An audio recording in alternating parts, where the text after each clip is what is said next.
about basically the experiences that we're making at FICO, Fair Isaac, about using big data in combination with new algorithmic analytic methods to make value out of non-standard data, especially text data and social network data.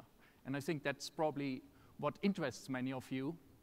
But I also will talk a little bit about a technology that comes with big data, which is machine learning and how machine learning works. No, I think this is really today's hot topics. And in order to make sense of such big data, there needs to be also an advance in algorithms and methods. So this definition from Wikipedia is that big data is basically the fuel that fuels innovation, demands cost-effective and highly automated, innovative forms of data processing and analytics. And this is what I will talk about. On the other hand, what are these innovative forms? These are the new forms of machine learning, distinguished from a traditional econometric model development, where an expert builds a model carefully over a time of weeks or months to get the perfect model. Machine learning builds a model from the data on the push of a button. So that's a great promise in terms of highly effective and cost-effective model building. But there are also, as we can imagine, dangers with leaving all the data analysis to a machine.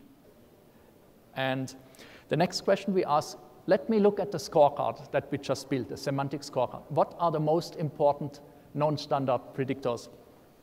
So the standard variables are in black. The most important credit bureau grade, number of inquiries, stuff like that. We all understand. And then the red and green variables are keywords from text. Red, I colored them red if they have a negative effect on the score, meaning if you read the red keywords, it's more risky, everything else being equal. Green is a positive effect on the score. So when you hear the word need, or baby, or business, or wood, that's a negative. It didn't make the score hugely different, but it subtracted something from the standard score. But if you hear the word credit, job, stable, card, that's a positive. It adds a few points to the traditional score.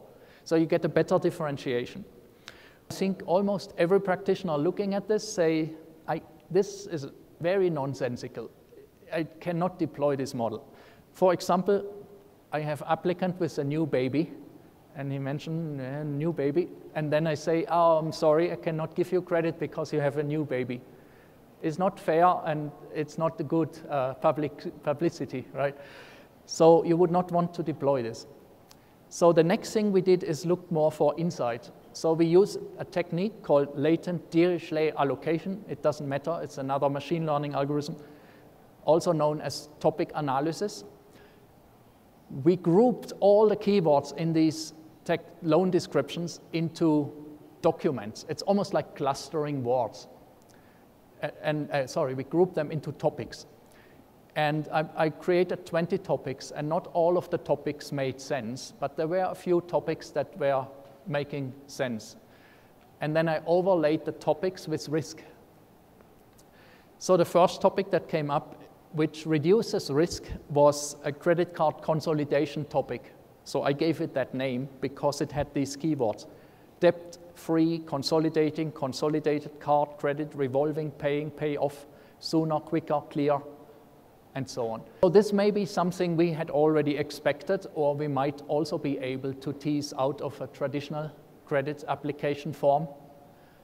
But nevertheless, I think it's a very good sign that these new machine learning algorithms and topic analysis and all that kind of consolidates our knowledge in a data-driven way, and sometimes may give us a new idea.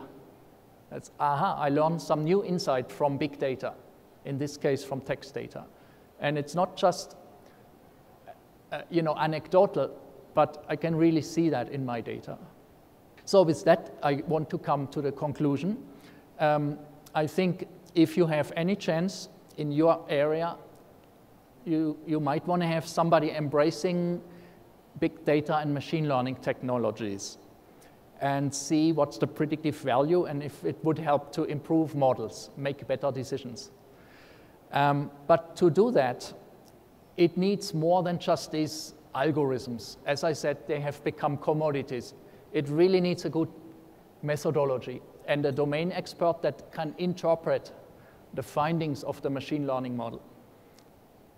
So again, only domain expertise combined with the special new algorithms of big data give you the, that will really open up the potential to get business profit, business benefit from big data.